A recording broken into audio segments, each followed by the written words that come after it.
사람들은 이 세상을 살아갈 때 참 귀하게 여기는 것들이 있습니다. 귀하게 여기고 소중하게 여기는 것들. 그래서 이것은 절대적으로 변하지 않고 계속될 것이다. 이 가치는 꼭 붙들어야 된다라고 많은 사람들이 생각하는 것이 있습니다.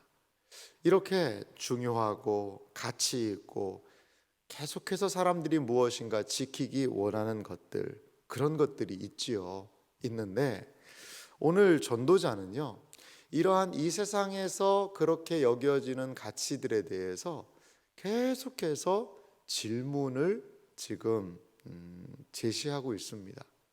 과연 당신이 그렇게도 중요하다고 생각하는 그것이 과연 그렇게 중요한가? 정말 진정한 가치가 있는가? 이것을 계속적으로 전도서에서는 지금 소개하고 제시하고 있는 것을 볼 수 있습니다. 전도서의 이러한 지혜, 또 지혜 문학이라고 보통 이야기를 하는데요. 지혜서 중에 하나죠. 전도서가 잠언과 같은 거와 좀 다르다라는 말씀을 좀 드렸어요. 그래서 이 잠언이 어떤 이 세상 돌아가는 이치를 가만히 살펴봐서 그것을 잘 풀어놓은 그러한 이제 규범적 지혜라고 얘기를 하거든요. 그런 것들이라면 이 전도서에 있는 이 지혜는 조금은 결은 다릅니다. 자, 이 잠언에서는 게으른 자들에게 말을 하죠. 개미에게 가서 그 지혜를 배우라는 거죠. 개미는 수령도 없고 감독자도 없지만 그 여름 동안에 먹을 것을 모아서 부지런히 일하는 개미의 그 모습, 그것을 통해서 야, 나도 이제 부지런히 좀 일을 해야 되겠구나, 그런 것들을 배우라는 거죠. 게으른 사람은 부끄러울 수밖에 없다. 그것은 어떤 규범적인 이 세상 삼라만상이 돌아가는 모습을 통하여서 우리에게 알려주는 이치이자 지혜죠. 이것이 잠언식 지혜입니다. 쉽게 말하면. 하지만 전도서의 지혜는 조금은 달라요. 오늘 말씀을 보면 이게 그러면 뭐 어떻게 하자는 건지, 지혜가 좋다는 건지, 지혜자와 우매자가 일반이다. 이 잠언과는 너무나도 상반된 이야기를 하는 것 같습니다. 그러면 우리는 지혜 없이 그냥 어리석은 자로 막 살으란 얘긴가? 이러한 생각이 들기도 하죠. 전도서가 우리에게 주는 지혜는 무엇이냐? 그것을 반성적인 지혜라고 이야기하는 것이죠. 어떤 잠언식, 이 세상의 삼라만상의 모든 것들이 운행되는 방식, 그것에 예외적인 부분들이 항상 존재하더라는 거죠. 부지런한 사람이, 똑똑한 사람이, 지식이 많은 사람이 잘 되고 좋은 방향으로 가고, 그리고 이 사회에 기여 일반적으로 하지요. 하지만 하지 못하는 그러한 측면들도 있더라는 거죠. 그럼 그것은 우리가 어떻게 이것을 생각해야 되는 거죠. 잠언식으로 생각하자면 그거는 이해가 안 되는 일입니다. 아니, 저 사람은 지혜로운 사람이잖아. 근데 왜 지혜로운 사람이 저렇게 어리석은 행동을 하지? 아니, 저 사람 매우 부지런한 사람이잖아. 그런데 저렇게 부지런한 사람이 왜 저런 행동을 하지? 이해가 안 되는 그런 부분들이 있지 않습니까? 그것에 대하여서 전도서 기자는 반성적인 지혜를 통하여 우리에게 무엇인가를 도전하고 알려주고 있다라는 거죠. 오늘 전도서 2장 12절은 이렇게 시작을 하죠. 내가 돌이켜 지혜와 망령됨과 어리석음을 보았나니. 보십시오. 지혜, 망령됨, 어리석음을 보았습니다. 그러면서 이어서 하는 말은요, 왕 뒤에 오는 자는 무슨 일을 행할까? 이미 행한 지 오래전의 일일 뿐이리라. 왕 뒤에 오는 자가 누굴까요? 다음 왕이겠죠. 왕들이 계속해서 이어져 내려옵니다. 통치자들이 여러 가지로 해서 다스립니다. 그런데요, 가만히 이 전도자가 보니까 지혜, 망령됨, 어리석음을 보았는데 왕 뒤에 오는 자는 무슨 일을 행할까 이미 행한 지 오래전. 그러니까 해 아래 새 것이 없다라는 거죠. 이렇게 해보겠다, 저렇게 해보겠다, 이렇게 하겠다, 이렇게 해서 모든 것들을 다 바꾸겠다라고 하는데, 이렇게 통치하는 사람들을 보면 그것이 그것 아닌가? 뭔가 새로움이 없다라는 거죠. 앞에서 왕들이 했던 것을 그냥 어떻게 보면 반복하는 일 아니겠는가? 라고 3000년 전에 전도자가 이렇게 우리에게 말하고 있다는 거죠. 말하고 있다는 거죠. 분명히 지혜는요, 우매보다 13절에도 등장하지만 뛰어납니다. 지혜가 우매보다 뛰어남이 빛이 어둠보다 뛰어남 같도다. 탁월하지요. 지혜를 가지고 있는 것은 어둠과 비교합니다. 빛과 어둠이 지혜와 우매의 그 차이만큼이나 매우 현격한 그러한 차이를 드러내고 있다는 겁니다. 그런데요, 14절 말씀에도 보면 지혜자는 그의 눈이 그의 머릿속에 있고 우매자는 어둠 속에 다니지만, 참 보십시오. 지혜자는 그의 눈이 그의 머릿속에 있다. 이 눈이 머릿속에 있다는 것은 뭐냐면 이게 얼굴에 눈이 달려 있다라는 거죠. 그러니까 그 눈으로 잘 보고 판단한다는 의미겠지요. 근데 우매자는 어때요? 컴컴하게 항상 행하는 행동들이 더듬더듬 무슨 일을 행하는지 잘 모르는 그러한 상황이기도 합니다. 그런데요, 전도자의 말은 그들 모두가 당하는 일이 모두 같으리라는 것을 나도 깨달아 알았도다. 그런데 똑똑한 사람이라고 하는 사람이, 그런데 어리석다고 하는 사람이 하는 행동들이요, 모두가 다 비슷하게 똑같다는 것을 깨달았다는 거죠. 깨달았다는 겁니다.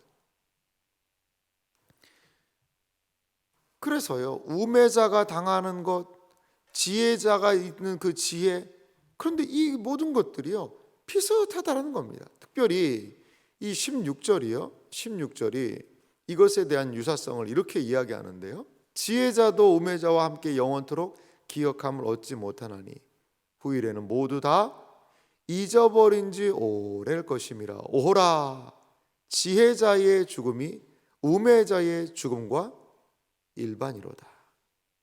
여러분, 이 죽음이라는 것은 이 모든 지혜자와 우매자의 차이를 완전히 평등하게 해버리는 수단이 된다는 거죠. 똑똑한 사람이 무엇인가를 많이 해서 칭송을 받는 것 같지만 그 사람 죽고 사라지고 나면 그 누가 기억하겠냐 이거죠. 물론 인류에 기여하고 탁월하게 공헌한 사람들을 기억하는 사람이 있습니다. 그것도 그 분야에 있는 사람들이나 기억하고 특별하게 무엇을 찾아야 되는 사람이나 기억하지, 자기 살기 바쁜 이 세상에 많은 사람들이 그것들을 누가 어떻게 기억해 줄까? 이렇게 지금 이 전도자는 이야기하고 있는 것입니다. 이야기하고 있는 것이죠. 좀 우스갯소리가 있습니다. 우스갯소리가 있는데, 그 인생이라는 게요, 여러분 10대 때 아이들이 공부하려고 열심히 노력을 합니다. 20대 때 좋은 대학을 가야 되니까요, 20대에 좋은 대학을 갑니다. 아이고, 내 인생은 좋은 대학 못 가서 나는 이런 삼류대학밖에 못 가는구나, 그렇게 시작들을 합니다. 뭐 인류대학 나오고 좋은 공부하면 조금 더 좋은 직장 들어가겠죠. 그런데요, 30대를 지나고 40대를 가면서 하나 평준화되는 게 있다고 그래요. 40대가 되면 평준화가 되는데 뭐가 평준화가 되냐? 학력이 평준화가 된다는 거예요. 학력이. 그래서 40대가 되면 꼭 뭐 어느 대학에 나왔다 그래서 그걸 선호하기보다 자기 전공 분야에서 한 경험이 있으면 다 그냥 그쪽으로 가는 거죠. 그렇게 아등바등했던 그 학력의 평준화. 50대가 되면 또 평준화되는 게 있다고 그래요. 그거는요, 어떤 외모의 평준화가 50대에 일어난다는 이야기를 하더라고요. 그렇게 여러 가지로 해서 예쁘다 그랬는데 뭐 한 50대 되니까 그렇게 예뻤던 애나 뭐 참 봐주기 힘들었던 애나 비슷비슷하게 되는 거죠. 다 아저씨가 돼 있고 아주머니가 돼 있고 말이죠. 60대가 되면 뭐가 평준화가 될까요? 건강이 평준화된다고 그러더라고요. 60대에 계단 올라가려면 다 무릎 아프고요, 내려가기 힘들고 허리 아프고, 60대가 되면 다 건강이 평준화되는 게 아니냐. 그래요. 조금 더 앞선 것 같고, 조금 더 내가 많이 가진 것 같고, 조금 더 내가 똑똑한 것 같고, 조금 더 잘난 것 같고, 내가 지혜와 지식이 있는 것 같고 라고 하는데, 나중에 이렇게 보면 그렇게 똑똑하고 잘난데도 그 별 차이가 없어 보여요. 차이가 없어. 오늘 전도자는 이러한 것을 보았고, 그 결국이 바로 죽음이라는 것이었죠. 힘이 있고 능력 있는 사람이라고 그래도 죽음 앞에서는 힘을 쓸 수가 없어요. 그래서 이 사람이 똑똑했는지, 이 사람이 좀 어리석은 삶을 살았는지, 이 사람이 가난했는지, 이 사람이 부유했는지, 죽음은요 모든 것을 똑같이 만들어 버렸다라는 거죠. 제가 한 장례식장에 이렇게 참여석을 해서 예배를 드린 적이 있는데요, 그 빈소 앞에다가 뭘 하나 뒀더라고요. 근데 참 그게 제 마음에 많이 이렇게 와닿더라고요. 이분이 뭐 좀 키도 크고 아주 운동도 열심히 하셨던 분인 것 같아요. 그래서 한번 뭐 미스터 코리아 이걸 나가셨던 것 같아요. 거기에서 받았던 그 트로피를 그 유족들이 뭐 부친을 생각하면서 그 의미를 생각했는지 그 옆에 딱 놓여 있더라고요. 놓여 있더라고요. 그래서 참 많은 것들을 생각하게 했습니다. 아하, 그렇게 몸 좋고 힘 있는 미스터 코리아도 죽음 앞에서는 일반 사람과 똑같구나. 힘이 없어서 허리가 꼬부라지고 그렇게 그냥 힘들게 살았던 그 사람도 죽음 앞에서, 그리고 힘 있고 능력이 있는 것 같아 보이는 그 미스터 코리아 출신도 죽음 앞에서는 모든 것이 다 같아지는구나. 그것을 이 전도자는 지금 우리에게 이야기하고 있다는 거죠. 그래서 17절에 이러한 결론적인 이야기를 합니다. 이러므로 내가 사는 것을 미워하였노니 이는 해 아래서 하는 일이 내게 괴로움이요 모두 다 헛되어 바람을 잡으려는 것이기 때문이로다. 여러분, 이런 말 들으면 힘이 쫙 빠집니다. 아유, 그럼 나는 뭐 어떻게 살으라는 얘기냐. 사는 것이, 이 전도자가 내가 사는 것을 미워한다. 이는 해 아래서 하는 일이 내게 괴롭다는 거죠. 모두 다 헛되어 바람을 잡으려는 것이기 때문이로다. 이 전도자가 일깨우고자 하는 반성적인 지혜는 과연 무엇일까요? 이 세상의 사람들의 마음속에는 내가 좀 가지고 있고, 내가 무엇인가 지혜가 있고, 내가 무엇인가 남보다 조금 더 나은 것이 있으면 그것이 이 사람에게 뭐 다는 아니겠지만 마음속에요, 이 교만함이라는 게 분명히 우리의 인생에 있습니다. 그리고 내 길에 대한 확실한 자신감이 있죠. 신뢰를 가지고 그냥 그렇게 달려나가는 거죠, 인생을. 그런데 그렇게 달려나가는 인생이 과연 옳을까? 과연 그렇게 사는 삶이 옳을까? 그것을 이 전도자는 반문하게 하는 것입니다. 그래, 내가 지금 이대로 이렇게 사는 게 맞나? 이게 옳은 길일까? 자기 자신은 이것이 옳다, 소신과 신념을 가지고 그렇게 하는 행동들, 내가 살았던 지혜, 경험, 그리고 지식, 이 세상 사람들의 일반적인 인생관에 근거하여서 나는 이것이 옳다라고 밀어붙이며 나아가는 그것, 과연 그것이 참된 것인가? 전도자는 인생에서의 이 삶이 내게 괴로움이요 라고 이야기한다는 거죠. 괴로움. 그렇게 지혜를 가지고 어떤 행동을 하고 그렇게 행하는 모든 것들, 어리석음은 어리석음대로 괴로움, 지혜는 지혜대로 괴로움, 이러한 해 아래서 사는 모든 것의 어려움에 대하여서 이야기한다는 거죠. 다른 말로 하면 아무리 지혜를 가지고 고민하고 고민해도 해결할 수 없는 인생의 한계점들, 그것 앞에서 과연 너는 어떻게 할 것인가를 전도자는 도전하고 있다라는 거죠. 사랑하는 이 새벽을 깨우는 성도 여러분, 하나님이 계시지 않다면 이 전도자의 질문, 이 전도자의 이야기가 우리 이야기일지 않을까요? 이 전도자는 어떻게 보면 반성적인 지혜를 사람들에게 말하고 있는 겁니다. 말하고 있는 거죠. 그 인생들에게 자신의 길을 그렇게 쫙 달려가는 그 사람들을 향하여서 과연 그것이 옳으냐? 과연 그것이 맞느냐? 하나님 없는 인생들을 향하여서 외치고 있는 것입니다. 그렇게 당신이 지혜와 지식을 가지고 그렇게 달려나가고 질주하고 있는데 과연 당신은 안녕하십니까? 평안하십니까? 만족하십니까? 이 세상에서 찾을 수 없는 참된 지식, 지혜, 만족, 기쁨, 감사, 그것이 여러분 하나님 안에 있다는 것을 여러분 기억하시기 바랍니다. 신앙 안에 인생의 참 지혜가 있고 신앙 안에 하나님께서 허락하시는 온전한 삶이 있다는 거죠. 이 세상의 사람들은 때로 지혜롭고 우매자가 분명히 있습니다.